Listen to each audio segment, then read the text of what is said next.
realizing that everything could feel better. The difficulties could be lessons. The average days could be good. The good days could be great. And I never, ever had to feel the despair, the anxiety, the dread of those days again. And I haven't. And I hope I never feel that despair and anxiety again either. Welcome back, guys. Hopefully you're doing well. We got Sal Guarino, one of the youngest alcohol counselors in New York, ends up battling cocaine addiction. He beats that and he picks up gambling. It's a serious one. Many people are fighting this today. He's got decades of experience conquering it, and he now uses that experience to help other people. Let's get into it, guys. What is going on, guys? We are back. Another episode of the Sober Fix podcast. Another great guest. We got Sal on today. He's going to talk about gambling addiction, maybe some cocaine addiction if we're lucky. We were just talking before we started, but happy to have him on here. He is a co-founder and coach at the Recovery Partners. We'll get all into that. Sal, how you doing today, man? Good, Drew. Thanks. Excited to be here. Appreciate it. Did I miss anything? Is there anything else you want to throw out there to describe you? I would just say I'm 58. When I was 21, 22, I was one of the youngest people in the alcoholism field in New York State. So I kind of had that background, was going to be a clinical psychologist, decided to go a different way. But then as a longtime member of GA, now I kind of swung back formally into the field like a year ago, but I feel like I've never left it. Yeah, I actually, that was one of my questions. I saw it was like 22 years old, one of the youngest in New York to get the alcohol credentialing license, or counselor, right? Yeah, it was called back then credentialed alcoholism counselor. Then they added substance abuse and combined it. And I don't know what it is right now. So, yeah. Yeah, that's cool. Well, where are you? I know you just told me you're in Mexico, but where did you grow up? Where were you when you were a child? Brooklyn and then Staten Island. I kind of fit some of those Italian-American stereotypes just to make it easy for people. So, yeah, I grew up there, family of 7, and I was the youngest. And we lived in one of those houses, you know, grandparents in the basement, aunt and uncle in the middle, 7 of us and a dog upstairs, 1 bathroom, and probably 5 families of relatives within a 3-block radius. Oh, wow. So would you say your childhood was pretty good, though, having all that support around? You know, it's an interesting question. Yes. I mean, in that respect, it was incredible because there was always somebody stopping in for a dish of spaghetti, or you could go knock on your uncle or your aunt, or everybody was around. So in that respect, yes, definitely something that never really will materialize again. And it's kind of part of the story, but yeah. Yeah. And I want to ask you too, what kind of started first? Did you notice kind of tendencies towards gambling? Did you notice the drug stuff first? What popped up first for you? Unequivocally gambling, since it was omnipresent in the house. And I mean, I literally played Monopoly differently at age 6 and 7 when I learned it. My brother used to deal out all the properties, and then we'd get a certain amount of money, and it was just action. So I describe it as 3 lemons in the slot machine: the biology, the psychology, and the social. And I was an easy all 3. So I didn't have to work, because you can get there with 1 over time, or 2, but I had all 3. So yeah, I was addicted from the start and in trouble by 15 for sure. Oh, so you were in trouble by 15. You were With still gambling, young. yeah, no doubt. And how did that present itself? How did you know that you were in trouble? Sports gambling. I mean, you know, most of the relatives did it, and probably did it moderately, and had a bookmaker, because that's what you did back then. And it was not really a big deal. My father was addicted, and even his story got worse as he got older, was probably controlled for much of his life. So I was mimicking that behavior and eventually finding my own way to do it. And then I didn't have the money, because, you know, you do it on credit. So I was in trouble at 15, had to get my first bailout from my family. Oh, so you had to go to them and tell them, hey, I owe this much? Yeah, I went to my sister, the oldest, not my parents. You were trying to avoid getting in a whole lot of trouble, huh? Yeah. And, you know, the interesting part of it is I remember at that stage and shortly after when I was in trouble again and did have to tell my parents that I literally, if you put me on a lie detector test about whether I really wanted to stop, even then I did. And I knew it was a problem. And I remember when my dad gave me half the money I owed somebody, he said, go pay him half, tell him you get the next half next week. And I was walking down to take the train to school. And I remember observing myself like, oh, wow, I want to bet again. And it was actually really profound insight considering I had no intervention yet whatsoever. And you could kind of take that moment and leapfrog it. You know, it was like that scenario played over and over for the next 30 years. Wow. So it was 30 years of would you say fighting it the whole time? You know, it's interesting. It's kind of like, to give a parallel, when I got divorced and then started to date, women would always ask, you know, well, what happened with the marriage? And was it good? Was it bad? They really wanted to know, like, who cheated, you know, or that kind of thing. But my point on the story is I stopped giving like these canned answers because it's not that simple. So I would say, you know, it's complicated. I was married 17 years. It wasn't all bad. It wasn't all good. I had two daughters, you know, and to parallel it back to the gambling, it's like I went to GA at 18 the first time. I answered 18 out of 20 questions. Didn't gamble for a while. I went back at 21. So if you add up the time I was gambling versus abstinent, I'm kind of the classic periodic gambler, I guess. You know, I mean, not that it really matters, but I didn't gamble incessantly. It would be like an affair. Every so often I think one of your guests was actually talking about the same thing. I saw it on one of your podcasts. But so it wasn't, you know, fighting it all the time. There were periods where I liked it. I actually enjoyed GA. It's denial, no matter how you want to slice it, but of a kind of more of a sneaky, intermittent kind of way. And I think my life was somewhat lukewarm because of that, not always in crisis, but not tapping into, if you want to talk 12 step, 10, 11, and 12, or the joy of living or the promises, just kind of being but mostly not gambling. Yeah, and I think sometimes when I talk to people that like yourself, I mean, you were being somewhat successful because you were able to get into a marriage. You weren't gambling all the time. You said it was periodic. I feel like sometimes that's harder to treat because it's not so obvious. Did you feel that way, or did you know it was just a problem the whole time? No, I did know, you know, know is a relative word, but I mostly knew. But I think you're onto something because the whole reason, and I'm not introducing this for a business play, but the reason we started the coaching program, the Recovery Partners, was because being active GA member and really thriving there, my friend and I noticed that most people who were even abstinent and stuck around weren't really that happy. And they were playing the game not to fumble. And, you know, it's not for me to, it's not about a judgment or saying, you know, their life wasn't worth it, but they weren't even getting what the writings even talk about. So they were playing not to fumble. It's kind of regressive, stay abstinent, play defense. And I think because of that, and that's what I did for many years on and off, I wasn't really moving toward a positive life. In some ways I was, but not anywhere near where I could have because I wasn't fully accepting the addiction. I also wasn't trying to redirect. And I think that's kind of where I was going with that. It's like, you can't just, in my opinion, defend it because there's going to be a bad day. And if you're always playing defense, it's going to have a gap. I think you have to have some defense in place, but you need to simultaneously start to say, what do I want to do with my life? What are the dreams that got put on hold or never developed? And the zeal to pursue that is probably more important.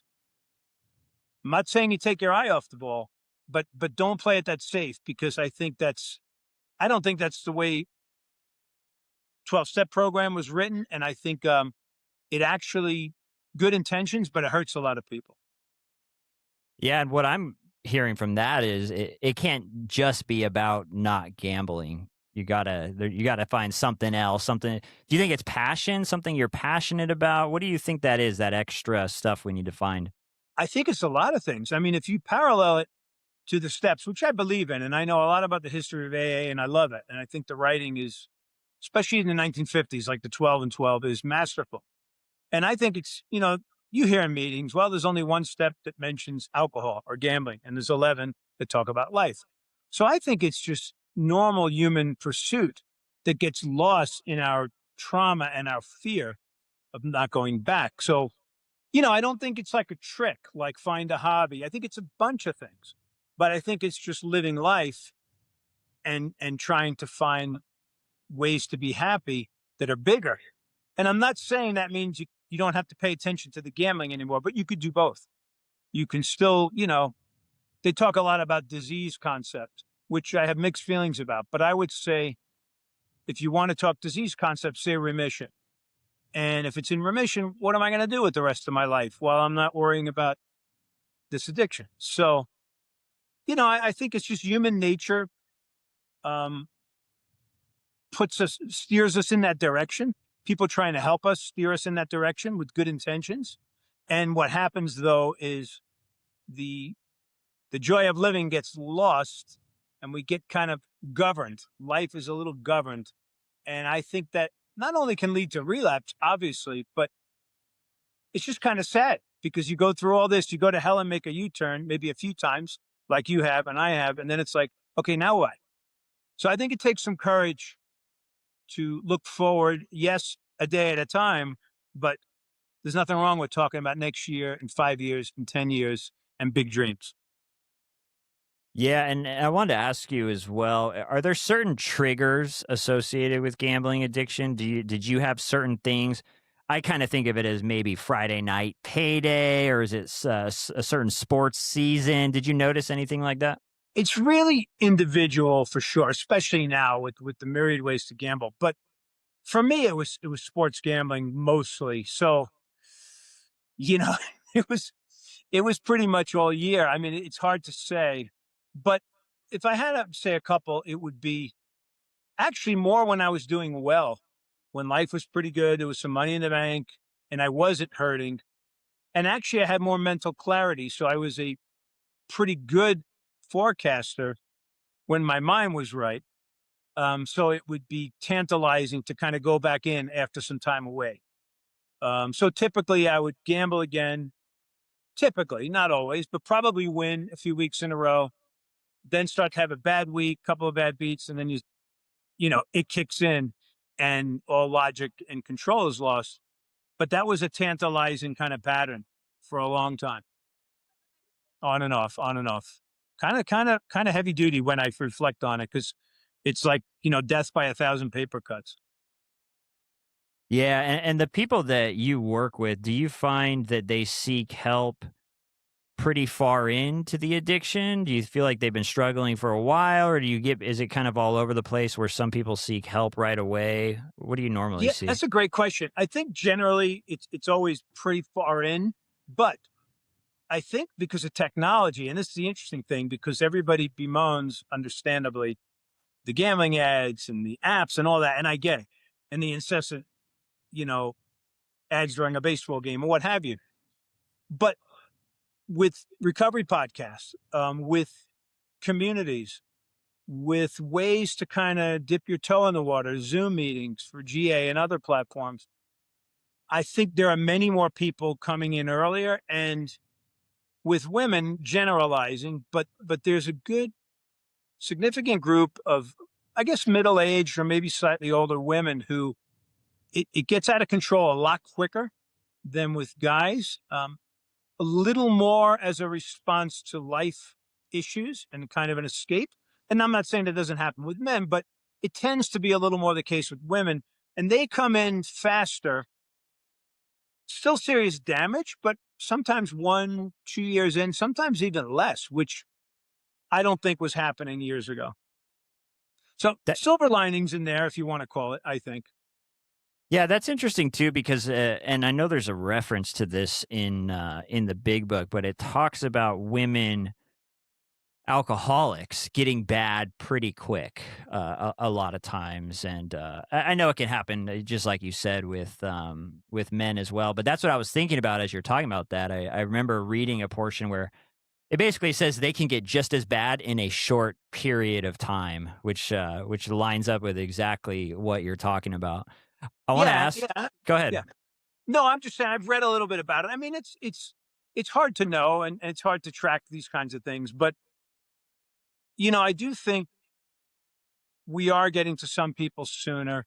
I mean, the problem is on the growth curve; it's going up. If you look at UK and Australia, where it was legalized, I forget exactly, but a handful of years ago, we can kind of see where we're going. But it also accelerates more pathways to help. So maybe, and maybe I'm being optimistic or idealistic, but I think it's going to mushroom, but then it's going to settle in where in society today in the US, it's not uncool to be in recovery from alcohol and even for drugs, but definitely for alcohol. It's almost a badge in some circles. And I think hopefully we'll get there with this at some point. Yeah, and when you first went into the rooms of GA, what was that like years ago? That's a good question.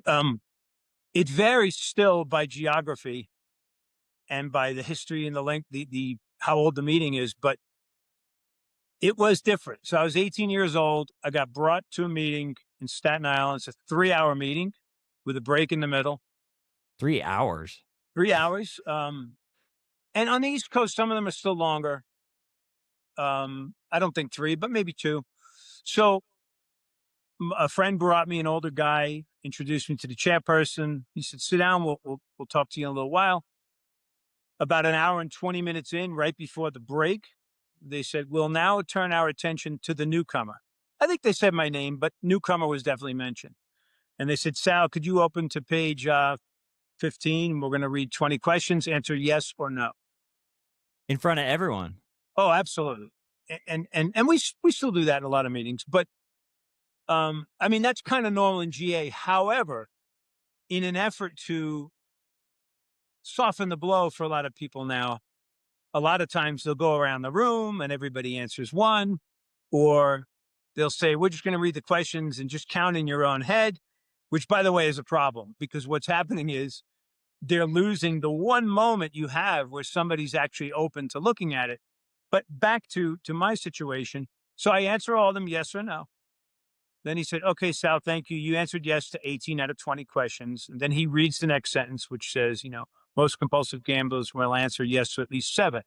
Then he says, "Sal, are you a compulsive gambler?" I said, "Yes." And honestly, from that moment, deep down, never really questioned it again. So the meetings were much more direct. And there's a lot of discussion out there of the problems with that. And I don't entirely disagree. However, you swing the pendulum too far.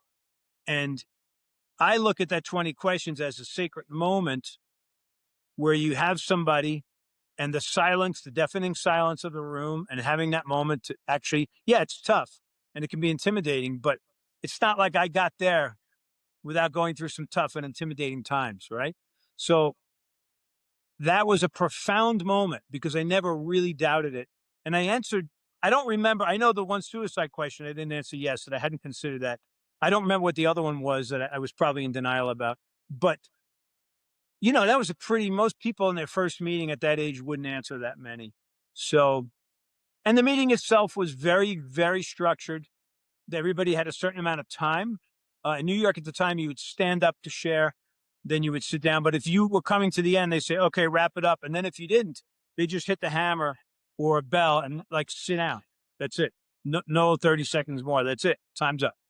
So it was very structured. It was very equal. Everybody, even if you're there 20 years, you get so much time to talk and that's it. It was tough. I think there were some issues with some people were very caustic and very pushy, and I don't think we're coming from the best of places, but that's humanity. I mean, it's a bunch of people running a meeting. So I think sometimes they're a little too easy now, and they were probably too hard then. So So they were too hard then, a little too easy now. That we need to find like the solid middle ground. Sounds like. yeah, and I mean, but it's like how many book betting venues would I look to figure it out? How many different bookies? How many different ways to bet? So if you have to figure it out, you go to some different meetings, you look online, and at a certain point, some of the responsibilities got to come to us, you know? So, let's say you owe someone, you've gambled a big debt, and you owe bookies money. Is that as physically dangerous as it is in movies and stuff like that? It used to be. I think in some states, in some places, in some it is, but not as much because, well, it's a long conversation, but there's a lot more cameras on the street now. So like life is different, you know? Yeah. I mean, and I think a lot of the money that organized crime is making is a lot more white collar and a little less on the street, so to speak. So, I mean, there are situations with things like that, but it's less of a percentage. And most of the gambling now is online, and you're paying up front anyway. Yeah, and what kinda numbers can people run up nowadays? I mean, you work with people, I mean, we don't have to give any names, obviously, but, Yeah. what's like a range of numbers that people owe once they start seeking help? You know, it's a good question, and I mean, I kind of have a sense, but it's funny because you get trained in GA almost to not think about it because it's more the relevance of the numbers. Um, but I think a year or two of someone's salary is probably a good way to look at it as a just throwing a number out there. Um, Yeah. and sometimes gargantuan numbers that we can't even conceive of. Yeah, I can imagine, and when did you finally decide, that's it? And how do you go from kind of struggling or noticing that it's a problem to ending up at that meeting? Had you heard of it before? Did you know someone who was seeking help? Did you find it online? How'd you start getting treatment, so to speak? Well, way back then, I mean, that was kind of just I was going to AA because I liked AA and I didn't want to use cocaine. And it was very successful for that. And some of the guys went to GA. So, I think I shared about losing. And I will mention this number. It was $5,000. I was 18. And I went to talk to the guy I was supposed to pay him. And I said, I only have three. And he's like, well, we'll work off the other 2,000 over time. I'm like, no, 300. And that's all I had. And that's when I went to GA. But fast forwarding it, because there were many stints, but I got really, really, really serious in 2013. Um, it wasn't anything colossal that happened. It just was the tipping point. Like enough. I was 45 years old, and I'm like, uh, I started to understand how I could die from it. Maybe falling asleep driving, maybe a heart attack, maybe stroke. Wasn't in bad physical shape, but when you're 45 and you don't do anything right and you're just sitting there gambling, you know. So I think I went in with a vengeance. I did very well, 4.5 years or so. Had a relapse, didn't handle some financial things well. But when I came back in, and I still was going to meetings, I was lying. I just didn't tell anybody.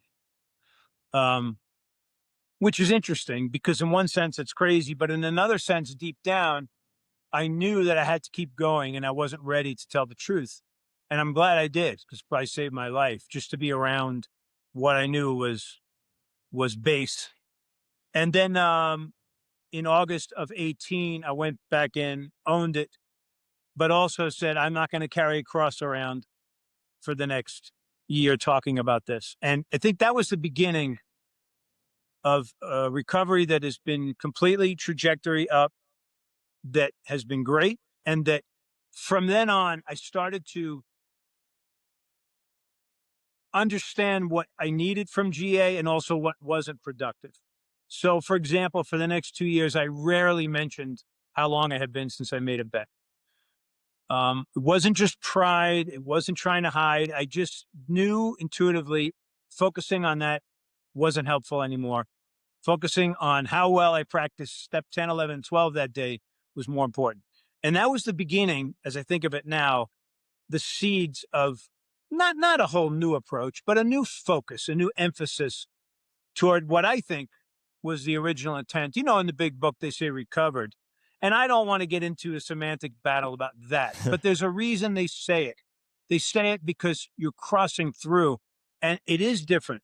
And they're not describing walking around that you could get struck drunk out of nowhere.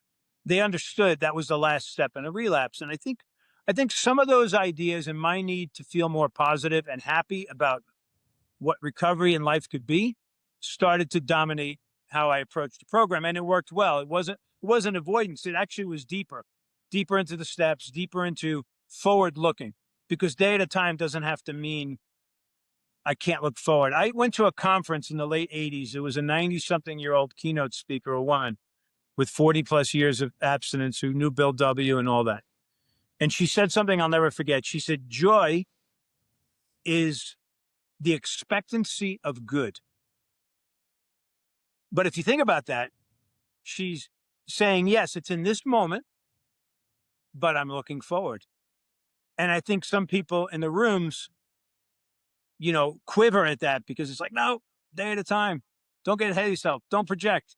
But those two worlds can be navigated. And I think it's a little tricky, but I think it's important.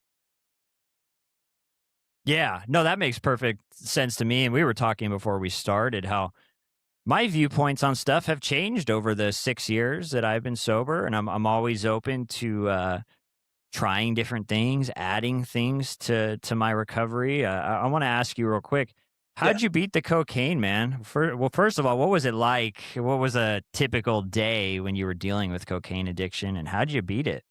Mid 80s. So it was exploding in places like Staten Island, New York, where Staten Island, if you don't know, one of the five boroughs, it's city mentality, but it was suburban landscape, really. Like, there was a lot of freedom for somebody my age to just wander around.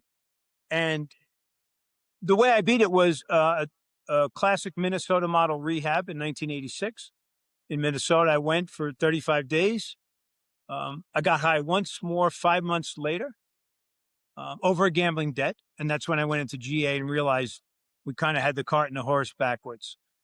Um, I mean, I went in and I learned the steps and I practiced the program. That's how I didn't use cocaine again. And when it was advised to me, hey, you may not have a drinking problem per se, but that could be the trigger. Many people relapse via other vehicles and all that. I bought into that. And I said, you know what? Why risk it? And that was my approach for a long time. Um, so that's how I did it. And I can honestly say, even as I decided at some point to drink, and I've smoked weed on and off too, I have never had a desire for cocaine. It's just weird. Cigarettes too. I was 23 years old. I smoked through my teen years. I had an awakening with that. I was like, there's nothing about this that's okay. Nothing. The smell, the look, the physical harm, the marketing. I prayed on it. I cut down. I stopped. I haven't wanted a cigarette since, and I that's just the truth. I can't tell you. It's one of those things. Yeah, and you hear a lot of stories like that, or it's stuff it just you can't explain it. It doesn't align with sometimes what some other people have dealt with or whatever. But man, it's cool stuff though to be able to just put it down and you were ready. And I want to ask you too, what did recovery start to look like for you? Because all of a sudden you beat the cocaine addiction, and then you were dealing with the gambling stuff, and you said you had one relapse. What was it like? What did recovery look like after that relapse? Yeah, and just one quick point on the cocaine that did make it easier is I don't see it. So I mean that does help. Yeah. I will say that very simply. But if I did see it or I thought it was around, I'd walk out. But anyway, yeah, I had a great sponsor in the beginning. I still am in touch with him. He sold me, just like Bill W. does in the 12 and 12. It's a great book.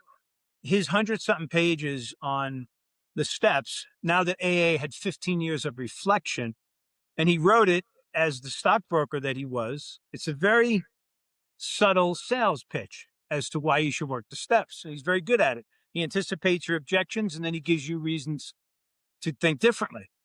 My original mentor would say to me, look around the room. It says, if you want what we have here and are willing to go to any lengths, do you want what Frank has?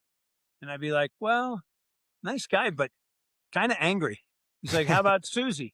I'm like, well, she's always breaking up with somebody and crying. And he went around. He's like, what about this? And the difference is today, a lot of people would hear this and say, oh, I'm judging. No, there's a difference. If I feel morally superior, maybe I'm judging. But if I'm assessing as to what I want to emulate, that's different. So very early, I believed in recovery and what it offered. My friend would say it's a topless program. So even though I flirted with it and went in and out of it, in my spirit, I always knew and lived part of it that it was a better way to live. So it wasn't that mysterious. I just was stubborn. But when, to answer your question, when it really started to look like it was just realizing that everything could feel better, the difficulties could be lessons, the average days could be good, the good days could be great. And I never, ever had to feel the despair, the anxiety, the dread of those days again. And I haven't. And it's been close to 8 years. And you know, it's not, I only mention the time because we do interviews like this to put it in perspective. I really do believe in, you know, Eckhart Tolle said, I saw him on a post recently. He's like, people who are always seeking spirituality, he said, in a way, they're already missing it because they're looking ahead. It implies the future and it's right now. And, you know, I know that stuff gets a little out there, but so I think I just had a lot of good role models for it. And I always kind of believed in it. I just, didn't have the courage, the faith, the readiness to take the bigger steps. And now I do, and I'm unapologetic and I love it. And, you know, a lot of people in the meetings, they hear I'm like diverging into these other recovery channels and they're like, you know, oh, you're trying to rewrite the steps. No, but maybe I'll add an appendix.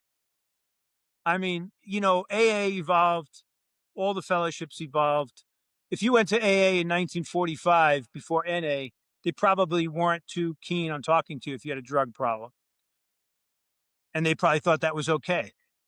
That changed. Now it's not a big deal, right? Just to make an example. Yeah. I don't think anything's wrong. I mean, I know there's people that would totally disagree with this, but I don't think there's always something wrong with evolving a little bit and getting with the times and maybe a message changing a little bit just to be more effective or whatever. But that's just my personal take on it. But I want to ask you about the cross addiction because I mean, you mentioned it with yourself, the cocaine first, the gambling later. Do you find that that's common with a lot of people, that they give up one and then end up taking part in the other? What do Yeah. you think about that? I think, you know, obviously, as you and I well know, it varies, but I've seen a lot of people. Well, one good friend of mine up in Anaheim, California, he's got many, many years in GA and AA. He's very successful. He 10 says, if minutes, I, 10 minutes from me, Anaheim.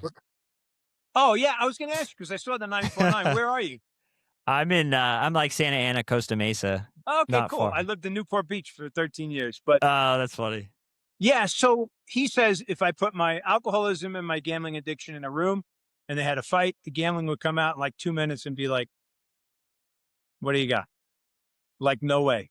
And I'm going to say, from being around GA for my whole life, I'm going to say it's harder, but there are a lot more people, I believe, who have some good time in AA and eventually pick up gambling. I have many friends in GA with a year or two of absence from gambling and a couple of decades in AA. So I think it's a little sneakier. I think it's more invisible. You don't smell, you don't stumble. It's a couple of clicks away. So I think that makes it easier to fall into. I'm not saying it's necessarily a tougher addiction. I think that's a hard thing to say. But I think sometimes people are a little bored going through some life stuff and the gambling sneaks in, especially now because it's exploding. And it goes fast. And it's hard for someone. And it was hard for me because I had a lot of background in the steps and all that to come in and realize somebody put it recently in a meeting that all that time in AA for someone is valuable. It's good knowledge, but the credits don't transfer, is how he put it. I'm like, that's a good way to put it. You come to GA, in some ways, you got to start over. and that's hard. It's hard for pride. Yeah, that makes sense. I'll be honest with you, gambling addiction. I stayed away from gambling because it scared the hell out of me. I knew how bad of a drug addict I always was. I knew how bad of an alcoholic I always was, and you know what would think about is just waking up the next day after just losing a ton of money, and that scared the hell out of me. But I think that's what kept me away from it. Yeah, and they say in GA a lot, it's not about the money, which took me a long time to really, really internalize, but it's not. Um, it's that dread that you're talking about that's almost indescribable. And like you said on one of your things recently, well, I don't know if it was recent, you said like when you started to drink on a Friday, it was rare that you would bring it in, bring it in by a Monday. And the same thing with gambling. Once you light it up again, who knows? Yeah, it's got that same. It sounds like it's got that same unpredictability where you just don't know, and that's how it was for me. I had all these plans when I'd go out drinking. I never wanted to go on a 3-year bender, pretty much, but I always did. I always Yeah. did. But I had these thoughts that I'd think this stuff and I'd convince myself that it was gonna be much more innocent. Even though the last 20 times it never went well, I would kind of convince myself, "Okay, it'll be okay this time." Did you ever have that with gambling where you said, "Okay, I'll make a couple bets," or A- was it just yeah. Absolutely. I mean, yeah, I can't, so many iterations. Every time I would come back into it, it would be with a new twist on the same old scheme. And yeah, I mean, it's hard to even explain. But yes, that would be the idea, and it wouldn't work.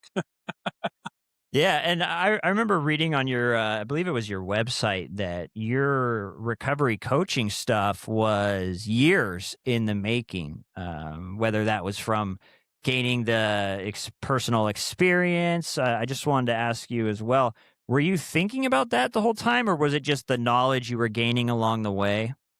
I've always been, I mean, I was in the counseling profession when I was very young, and I've always been kind of an old soul and bringing people together. So just as a dedicated GA person, my friend and I, people would seek us out because they saw we were happy. They saw we were going beyond where a lot of people went. And I say that with humility, not arrogance. It's just true. We were progressing. And so people came and we would just help people and sponsor and what have you. And then my friend kind of came up with the program originally, Brian. He went in a different direction because for other reasons. But so no, it was not a business idea. But then I started to think, well, I'm not really a therapist. I'm not a doctor. I'm not going to go that route at this stage of my life.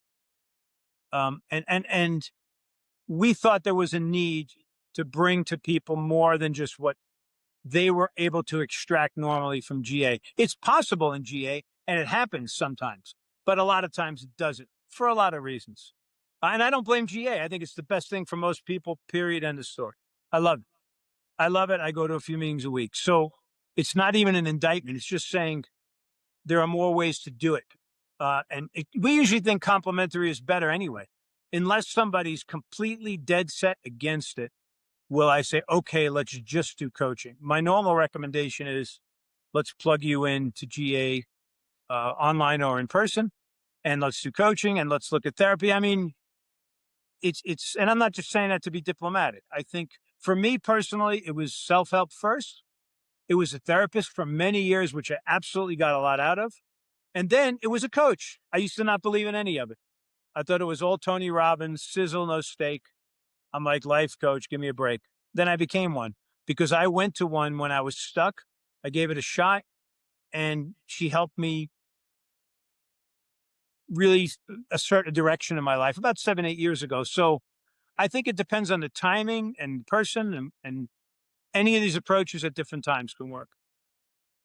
Yeah, and I was the same way about therapy. I had never really sought it out, and all of a sudden I was in this drug court program, and they said, "Hey, you're going to therapy every week," and Started off kind of slow. I wasn't used to it. It was weird being sober, and they were asking me questions about the way I felt, and these were feelings and emotions I hadn't experienced in so many years.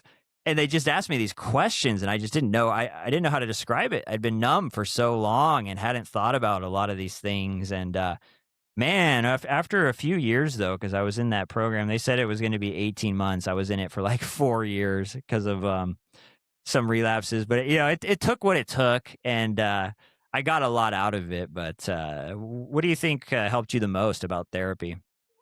Well, the first thing is a lot of therapists are, they're not all great. So I had to find one that, number one, was kind of with my orientation. Like I called a few up and she said to me, what are your problems right now? I said, well, compulsive gambling relapse and a relationship issue. And she said, okay, well, I'm not going to talk about, I'm not going to go heavy into childhood. And she kind of joked about it a little bit, kind of signaling like, look, I'm more behavioral. I'm more mindfulness. I'm more about now. That was good. So I think the right person is critical. And I think what helped me most was somebody around my age who almost became more of like a coach or a dating coach. And I'm not to belittle it or simplify it, but she realized I was doing well in most of the other areas for the most part. So she helped me do what we've been talking about. Like, okay, what's next? And if you go out on a date and you realize it's not the person in the first hour, then don't go out again. Like, go after what you want and start removing yourself from the things that they don't serve you, and don't feel guilty about it. Because a lot of us, even the most assertive ones in the meetings, I think carry a lot of codependency and a lot of guilt and shame that translates into all these people pleasing types of things. Even in the people like myself, who people would say, oh, you're not that guy. I'm like, yeah. So she helped me with just transitioning into normal life and going after things that were important to me. And it wasn't all that non-clinical, but a lot of it was. Yeah, I find that I definitely struggled with codependency when I first got sober.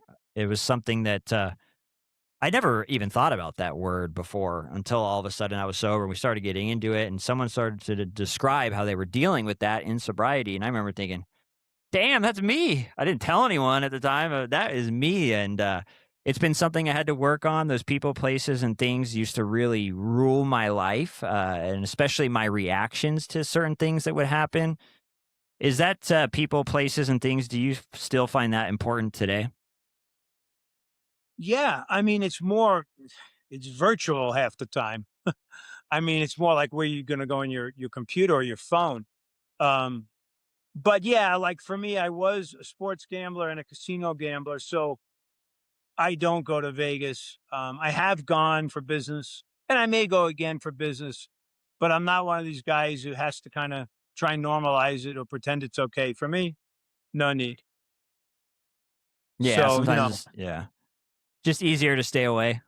yeah, I mean, it's like my brain was taught for so long certain things. Not all of them are going to reverse. I just have to avoid on some. I don't have to get back to normal. I just have to redirect with some of it. Yeah, I don't want to go hang out at a dope house for a couple days and just see if I can do it. I'd rather just I'd rather just avoid it. But tell me about the coaching, man. What is that like now, working with people after all this work that you've done on yourself, this years of GA and experience, working the steps 10, 11, and 12, and the Yeah. change and the mindset shift and the therapy and everything that you've done, plus your degree in I believe it's psychology and stuff. Yeah, yeah, and I worked in some unique therapeutic environments in my 20s, so it's in there. But I guess to break it down, the hub or the launch of it comes from what I'll call 10, 11, 12. But it's not about the 12 steps. It's about it's about looking at the gambling and doing some more traditional work with that. But it's more about what's your dream job? What do you want to be in 10 years? Who's a role model? Okay. Now they may sound like foo foo kind of questions, but let's start pivoting your discussion toward what actually might bring you happiness and stop playing defense. The whole thing is about leaning forward. Gratitude. I'm a huge advocate. I've been on an email chain for 15 years. I write on one literally every day, 20, 30 minutes in the morning, share what I'm grateful for. So we do a lot of behavioral stuff to get people. We ask them to start making that list every day. So it's redirecting toward positivity, but there's more. We have videos on YouTube. We have books we want people to read to promote these kinds of discussions and thinking. And a lot of times it's been lost, especially with younger guys. I'm working with a guy now, he's 23. And very early on, I'm like, when's the last time you went on a date? You just looked at me. Good looking, social guy, competent. And, but he's been smoking pot, gambling, Robin Hood, on his phone, et cetera, et cetera. So, so now how do I coach him? I teach him how to go out with a girl. I'm his dating coach. And it's actually very serious because he's a couple of months ago, he's like, I'm not going to ask her out. And now he's dating this beautiful girl that he likes and he's sending her flowers and he's doing things that, you know, maybe somebody else should have taught him, but it's how are you going to get your needs met other than just not doing X, Y, and Z? And I think that's what the coaching is, but it's really individual too, because it depends what stage of life you're at and, where some of the gaps are. So that's a big part of it. It's all online sessions, but there's a lot of videos, short ones, not a ton of work, but like timely homework to kind of promote this direction. And we work from a position of strength as opposed to, again, not trying to fumble. So that's kind of some of it. Yeah, that's cool, man. And it makes sense to me. It makes total sense to because I myself had to find something else. I was on the defense for a lot of years. I was, and I even had a lot of fear. I would get sober for a little bit, and I was kind of waiting for things to go wrong, and I felt as if I was hiding from alcohol and trying to shield myself from it. And I wasn't getting involved in things that were really bringing me any joy in life. I just wasn't doing something, and for me, it just wasn't quite enough. But Sal, I know we are getting towards the end here. I do want to ask you, why do you think people fail at conquering gambling addiction? Are there any patterns? Is it different for everyone? What do you think? Good question. And by the way, that was great what you just said about your transition or 10, 11, 12, I'd say. I mean, I just think that's great to hear. It's complicated, but I would boil it down to this, which is overlapping with a lot of other addictions. But um, the basic idea that I'm going to do this alone, the assets that many of us have, like resilience, grit, determination, willpower, all those, when not plugged into other forms of help, are actually gas on the fire. And I think, like many addictions, the gambler getting focused on that and doubling down, so to speak, is a big issue. I think that's probably the number one reason. And I think that even with all the different approaches there are, some form of community, I think, is fundamental to all the ones that work. So I think plugging into that is huge. I don't think it's about which blocking software you use on the phone. I think those things are important. They're tactical, but I think it's much more about plugging into other help.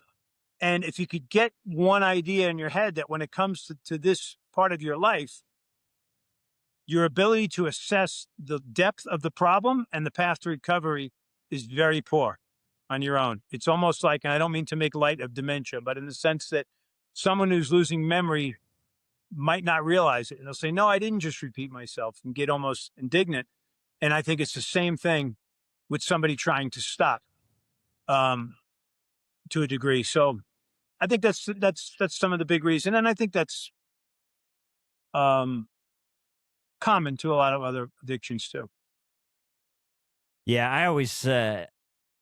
I I needed to be around other people. I needed community so bad. And I think a lot of us, we're always telling people that. And I think some people just go, oh, yeah, we know you need community. No, but you really do. You really do. Because I feel like if I could have stopped on my own, I would have done it a long time ago. I just, if I had it in me to just recover on my own, I feel like I eventually would have. I mean, I put so much effort into it, but it just helped to not, because I was always isolated with my drinking and using. I was always, and I tried I mean, so many times I tried to turn it around and I just couldn't. And it got easier when I had support and I had people around me, and especially people that had been through it themselves, and I could kind of run stuff by, and it was good to just not feel alone anymore in all of that. And but Sal, I want to ask you what's next for you over the next couple years. What's your goal? Whether it's professional mindset,